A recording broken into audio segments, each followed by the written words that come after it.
For Rhonda Gillette, Christmas has never felt the same.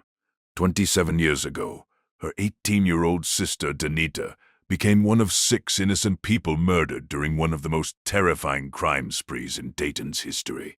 What began as petty robberies quickly turned into something far darker, something detectives would later describe as joy-killing.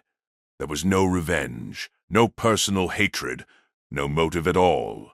They were killing simply because they wanted to. December 1992. Downtown Dayton was glowing with holiday lights. Families gathered around Christmas trees. Shoppers filled the reopened Dayton Arcade, and music echoed across Courthouse Square. Nobody realized that, moving quietly among the celebrations, a group of teenagers had already decided to bring violence into the holiday season. They called themselves the Downtown Posse.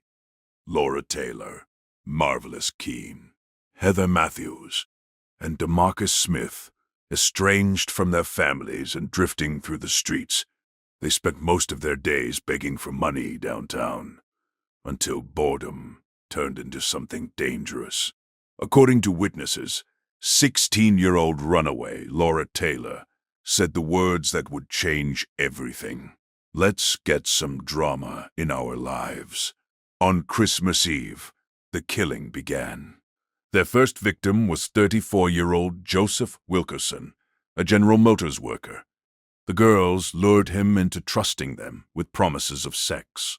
Moments later, he was shot dead inside his own home. What followed shocked investigators even more. For 3 days, the group stayed inside Wilkerson's house, eating his food, driving his cars, partying, while his body lay decomposing in a bedroom nearby. That same night, 18-year-old Danita Goulet stood outside a neighborhood market using a payphone. She never made it home. The group robbed her of her shoes, jacket, and backpack. Witnesses later said her final words were simple, "Don't shoot me." They shot her anyway. Christmas Day brought more violence. 19-year-old Richard Maddox was found dead in a car, shot in the head. Investigators later learned he had once dated Laura Taylor. Another victim, Jeffrey Wright, survived despite being shot 4 times. The next day, the posse entered the short-stop mini-mart. 38-year-old Sarah Abraham, working during a holiday weekend, was shot behind the counter. She died 5 days later. Another customer survived. At first, police believed these were unrelated crimes. Random shootings, different scenes, different victims. Until detectives noticed one chilling connection: the ammunition. That's when investigators realized Dayton was facing something far worse. A group that wasn't targeting enemies. They were hunting strangers. And they weren't planning to stop. The break in the case came unexpectedly.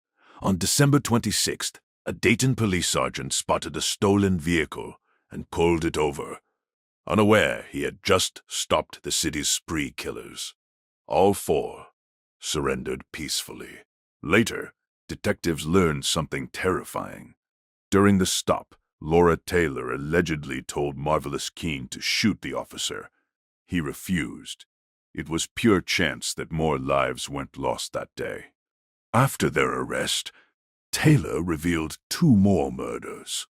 Police discovered the bodies of 16-year-old Wendy Cottrell and 19-year-old Marvin Washington in a gravel pit.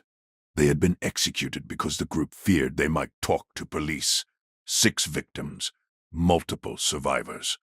An entire city traumatized during what should have been the most joyful time of the year. The sentences followed. Taylor and Matthews received life imprisonment. Smith was sentenced to life as well.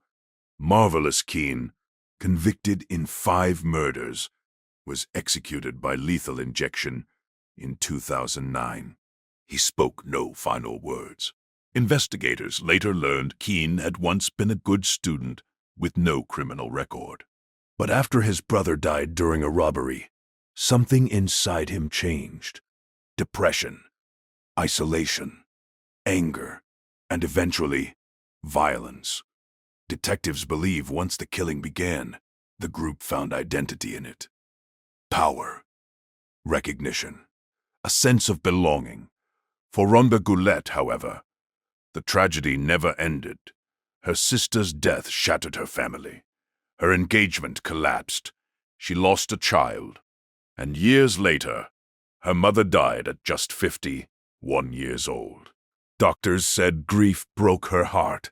Today, Rhonda works as an advocate for victims' rights, spending holidays helping others instead of celebrating them. Because for her, Christmas will always carry the memory of the night violence stole her sister forever. Some call it juvenile delinquency. Others call it dysfunctional upbringing. But detectives who worked the case describe it differently. A moment where 4 young lives chose darkness and turned a peaceful holiday into one of Dayton's darkest nightmares.